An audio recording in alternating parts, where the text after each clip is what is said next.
पिछले कुछ सालों में गर्मियां जिस तरीके से लगातार बढ़ रही हैं, उसी के साथ साथ एसी का इस्तेमाल भी लगातार बढ़ा है। आप देखेंगे कि पहले एयर कंडीशन एक लग्जरी आइटम माना जाता था, बहुत ही चुनिंदा घरों में आपको एयर कंडीशंस देखने को मिलते थे। वहीं अब एसी एक नेसेसरी आइटम बन के निकला है। अब फ्रेंड, आपको पता है कि जब आप अपने रूटीन को, अपने लिविंग रूटीन को चेंज करते हो, उसमें कोई चीज़ ऐड करते हो या उसमें से कोई चीज़ निकालते हो, तो उसका असर डायरेक्टली आपके बॉडी पे पड़ता है। तो आज की वीडियो इसी के बारे में है कि क्या रियली में एसीज आपको मार रहे हैं, आपको बीमार और बहुत ज़्यादा बीमार कर रहे हैं। तो आइए जानते हैं पॉइंट टू पॉइंट क्या कारण है और क्या क्या प्रॉब्लम्स आपको फेस करना पड़ सकता है अगर आप लगातार एसी में रहते हो। तो मेरा नाम है मानव, आप देख रहे हैं हमारा यूट्यूब चैनल टेक क्लोनिंग। चलिए शुरू करते हैं। According to some doctors and researchers, ऐसा देखा गया है कि जब हम लोग लगातार एयर कंडीशन का इस्तेमाल करते हैं, लगातार एसी वाले एनवायरनमेंट में रहना शुरू करते हैं, तो हमारे बॉडी पे कुछ हेल्थ इश्यूज निकल कर आते हैं। अब ये लगातार एसी में रहने का क्या मतलब है?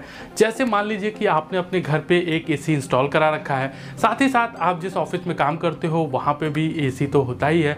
उसके साथ आप जब ऑफिस जाते हो तो आपके कार में भी एसी है। आप जब मार्केट जाते हो, मॉल से शॉपिंग करने जाते हो, वहाँ पर भी आपको एयर कंडीशन देखने को मिल जाता है। तो इसे हम कह सकते हैं कि आप लगातार एक एसी वाले इन्वायरमेंट में रह रहे हो। अब फ्रेंड, जो इतने ज़्यादा एसी का आप इस्तेमाल करते हो, तो इसके साथ साथ आपके बॉडी पे कुछ हेल्थ इश्यूज भी देखने को मिलते हैं। तो जानते हैं पॉइंट बाय पॉइंट कि कौन कौन से हेल्थ इश्यूज का सामना आपको करना पड़ सकता है। अब हेल्थ इश्यूज के काउंटडाउन में हम देखते हैं, सबसे पहले नंबर पे हमें फील होता है हेल्थ इशू फटीग का। जी हाँ दोस्तों, अगर फटीग को मैं एक्सप्लेन करूँ तो आप ऐसे समझ लीजिए कि आपकी बॉडी जो है वो बहुत ही ज़्यादा लेथार्जिक फील होती है। लेथार्जिक का मतलब कि आपको दिन भर बैठे रहने का मन करेगा, आपको कुछ भी काम करने का मन नहीं करेगा, आपकी एक्टिविटी बहुत ज़्यादा कम हो जाएगी। एक तरीके से लेजीनेस कह सकते हो आप, कि आपको बहुत ज़्यादा लेजीनेस फील होगा और इस टाइप की प्रॉब्लम्स का सामना आपको करना पड़ सकता है। तो ये लगातार इसी इस्तेमाल की वजह से आपको फटीग हो सकता है। और दूसरी अगर इशू की बात करें तो आपको डिहाइड्रेशन का इशू फेस करना पड़ सकता है। अब डिहाइड्रेशन क्यों होता है इसके बारे में जानते हैं। डिहाइड्रेशन का मतलब होता है पानी की कमी, नमी की कमी। अब फ्रेंड, आप एसी जब आप चलाते हो अपने घरों पे, तो आप देखते होगे कि एसी के पीछे साइड से आपको लगातार पानी निकलता हुआ दिखता है।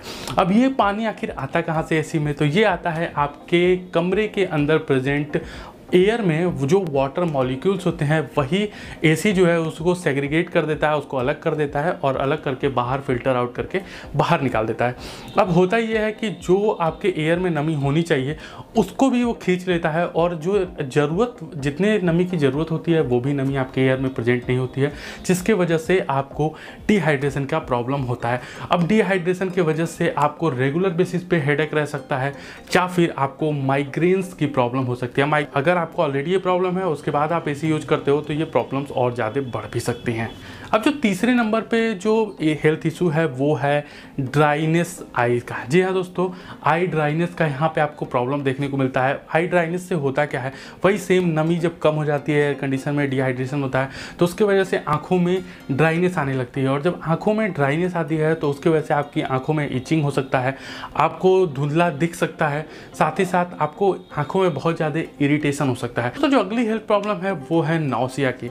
नाउसिया क्या होता है कि जब आप एक कंट्रोल्ड इन्वायरमेंट में रहते हैं, मान लीजिए आप एसी में अपने कमरे के अंदर आपने 26 डिग्री सेल्सियस का टेम्परेचर सेट कर रखा है, बट गर्मियों में आउटसाइड में टेम्परेचर 32, 34, 38, 39 तक, 40 अबव तक चला जाता है।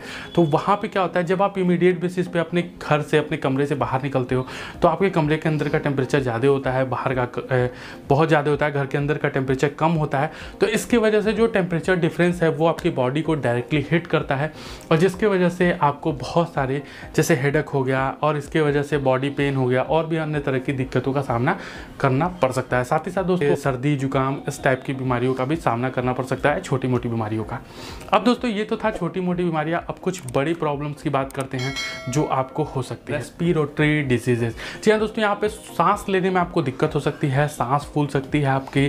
साथ ही साथ फ्रेंड, यहाँ पे आपको अस्थमा, दमा जैसी बीमारियां भी लग सकती हैं।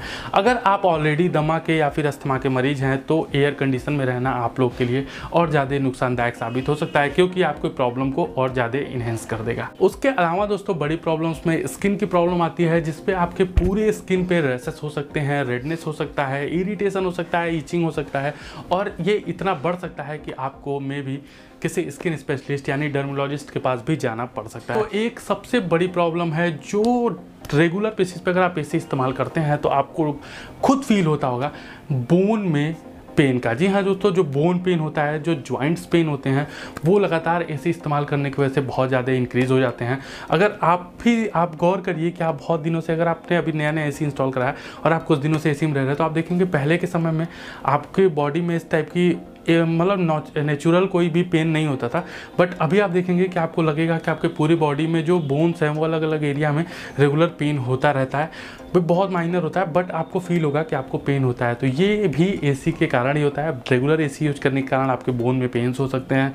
साथ ही साथ अगर आप ज्वाइंट पेन की बात करें, अगर फ्रेंड ज्वाइंट पेन में मतलब माइनर ज्वाइंट पेन तो आपको हो ही सकता है, बट अगर आपको ज्वाइंट पेन के प्रॉब्लम है, गठिया के मरीज हैं आप, देन ये प्रॉब्लम आपके लिए बहुत ज़्यादा बढ़ जाएगा। इसलिए मेक श्योर करिए कि आपको बहुत ही सोच समझ के एसी का इस्तेमाल करना चाहिए। तो ये सारी प्रॉब्लम्स है, तो क्या हम एसी इस्तेमाल करना बंद कर दें? तो बिल्कुल भी नहीं, ऐसा नहीं है। एयर कंडीशन का आप इस्तेमाल कर सकते हो, बिल्कुल वाइजली इस्तेमाल करिए अपने एयर कंडीशन को, बहुत ही सही तरीके से इस्तेमाल करिए। इसके लिए आपको करना क्या है? कुछ नहीं करना है। ध्यान रखिए कि जब भी आपका एसी बंद हो उस समय आपके कमरे की पूरे खिड़की दरवाजे अच्छे तरीके से खुले रहें, ताकि आपके कमरे में वेंटिलेशन बहुत अच्छी हो। फ्रेश एयर हमेशा आपके कमरे में भरी रहनी चाहिए, ताकि आप जब भी अपने कमरे को सील करके एसी ऑन करोगे तो उस दौरान बहुत ज़्यादा फ्रेश एयर आपके कमरे में मौजूद होना चाहिए। उसके अलावा दोस्तों आप देखिए कि आप बहुत रेगुलर बेसिस पे एयर कंडीशन मत रहिए। अगर कमरे के अंदर भी चलाते हो तो आप 2-3 घंटे के बाद अपने एसी को स्विच ऑफ कर सकते हो, फिर थोड़ी देर बाद फिर से ऑन कर सकते हो। इस तरीके से एक पीरियड बाई पीरियड अगर आप अपने एसी को चलाते हो तो वहाँ पर भी आपको इस सारी प्रॉब्लम से बहुत हद तक छुटकारा मिल सकता है। वैसे गर्मियाँ तो बढ़ चुकी हैं यार, तो एसी की तो ज़रूरत पड़ ही रही है। मैं खुद भी यूज करता हूँ, आप भी यूज करते हैं, बट जो भी आप जो चीज़ इस्तेमाल करते हो उसके बारे में जो प्रॉब्लम है और जो अच्छाइयाँ हैं, दोनों चीज़ आपको पता होनी चाहिए।